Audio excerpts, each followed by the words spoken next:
Hey guys, and welcome to Next Gen Marine Outdoors. Sorry, it's been a bit. We had a bunch of technical difficulties with the channel, but now we're able to upload again.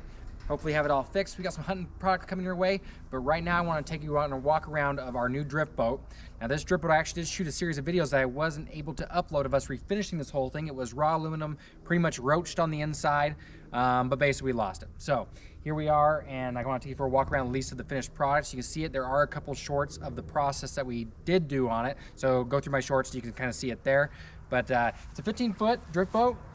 We don't know the brand on it. It doesn't have a hull number, so it's going to be a probably 2000 model, at least probably a pre-90s model, not having a hull number. Looking at the rails on it, it probably wasn't homemade. It's probably made by somebody like Woolridge or Koffler, something like that.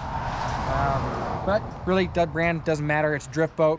We refinish it. So basically what we did is we took it down, raw aluminum, got it all sanded down, got it sanded on the inside. We went and painted the whole thing, and we went with a white in the back. And this, I really just wanted to showcase our logo. And then as we add more product partners to the channel, add them on there as well to be able to showcase them in a good light. Then we went with the charcoal gray all around the boat. It's pretty dark gray. It's almost black, but it turned out amazing. And then our third tone, we went with kind of this aluminum kind of, I think it was pewter was actually the name color, and sprayed that. We did use an air compressor, air gun with it. My first time doing that. We did clear coat it. Pretty cool on there. So the outside didn't need much work. We went through it and basically just sanded it down so the paint would stick and adhere properly. Most of the work was done on the inside. It had kind of a roll-on white paint.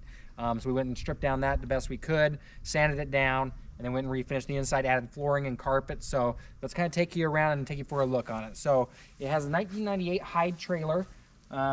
Bearings and everything were good on it. Had new tires when I bought it. Now we got this drift boat for 1,500 bucks.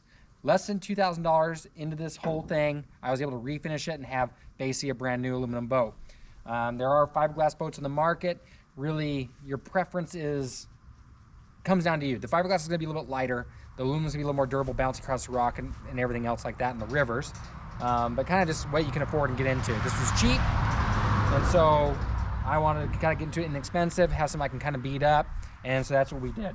So we went and sprayed it. The trailer didn't really do any work to it other than getting it licensed and registered and everything. All the lights work on it. And then come on and see the inside.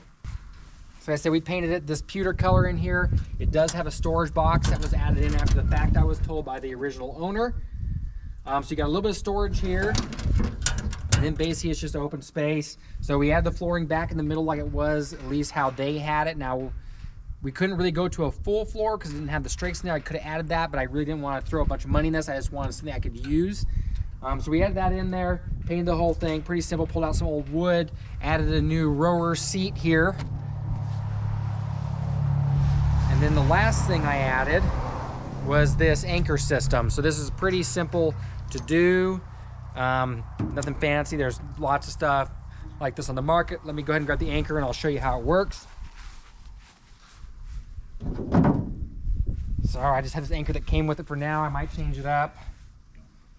Feels like it's probably a 15-pound. So basically I used a scrap piece of aluminum I had that was in the boat when I got it, bended it, and basically fitted it in here, and then riveted it on just so it stays in there. And then basically to start, I didn't do a rope back system. I just went down straight down here. So I have a pulley right here off the back. So that's my drop pulley. And then a guide pulley right here. And then down to the floor, obviously down about a 45-degree angle to this pulley, under my rower seat, and then to a final fourth pulley, and then my anchor cleat.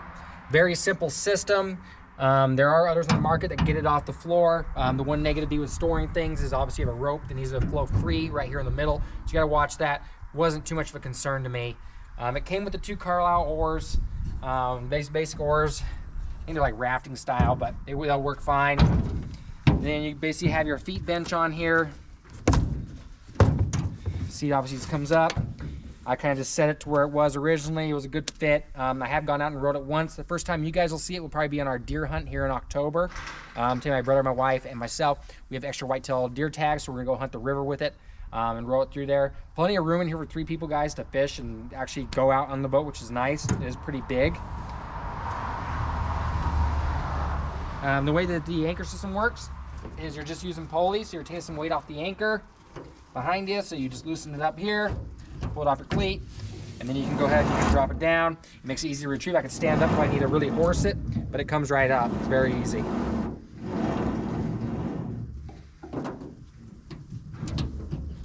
Just come around and we'll lock it on the cleat.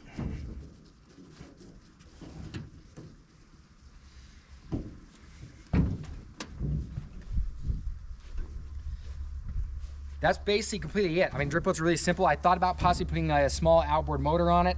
I may do that at some point, but as now, I just don't need it. It'd be nice to motor up and down, but I have plans for a second boat. But a drip boat's good to have around for when I can go in those non-motorized areas on the rivers here and be able to fish and take people out and do all that stuff.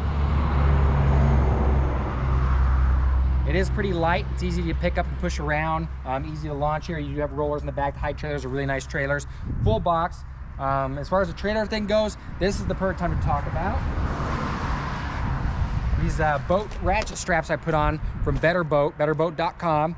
So they are a marine product supplier, and they reached out to me and wanted to send me some product to get the name out. Kind of like a consumer wholesale marine is what I kind of attribute them to. So I'll show you how these work. A lot of people know the name brand models of ratchet straps. These were a fraction of the cost online, but basically you can just release the strap here, take it off, and it'll retract in. These are dirty right now, so it's not going all the way out, and clean it out, but they work extremely well. And then basically when you want to put your boat back on, you just pull it back up, go over wherever you're hooking your boat to. Drip boat's on the side, and then you just, like a regular ratchet strap, you can put it down, put some tension on. I don't really go any tighter than that, just where it snugs up. But they work really well. They come with all the hardware you need. So here's a couple bolts right here that they came with, and then 2 others to mount these to the actual bracket. Now with these hide trailers, they're a full box trailer, so my specific mounting scenario, it didn't make sense to bolt and go through that and add another place for water to get inside this trailer, because that's how you rot them. So if you come and look up top here, I actually welded them on. So just did a small welding here, weld them on nice and strong, and then bring them over the back. So that worked extremely well. They do have tie downs on the other side if you want to just use ratchet straps on the trailer, but these just make it so convenient to not even, I'm showing you down here on the ground, but I don't have to be down here. They do a lot of products here, guys. The hardware was nice that it came with. It came nicely packaged, but these are the boat ratchet straps here. You can add it to any boat, any trailer that you have. So check out betterboat.com and drop a review and let them know how they're doing. So they're adding more products every day at prices that, I mean, honestly, they're very, very good price on there.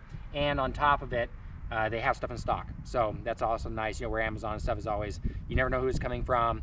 You never know who makes it. Better Boat goes and take care of that for you, and they do a nice website for you. So check them out and let me know how they're doing. Last thing it came with, like on this trailer, the way they're set up, pretty similar to a boat, is you got your winch strap, safety chain, and spare tire. Up here in the bow, this was carpeted originally. I pulled that off. I'm not going to carpet it, just leave like this. I might put some sea deck up there if I desire to, but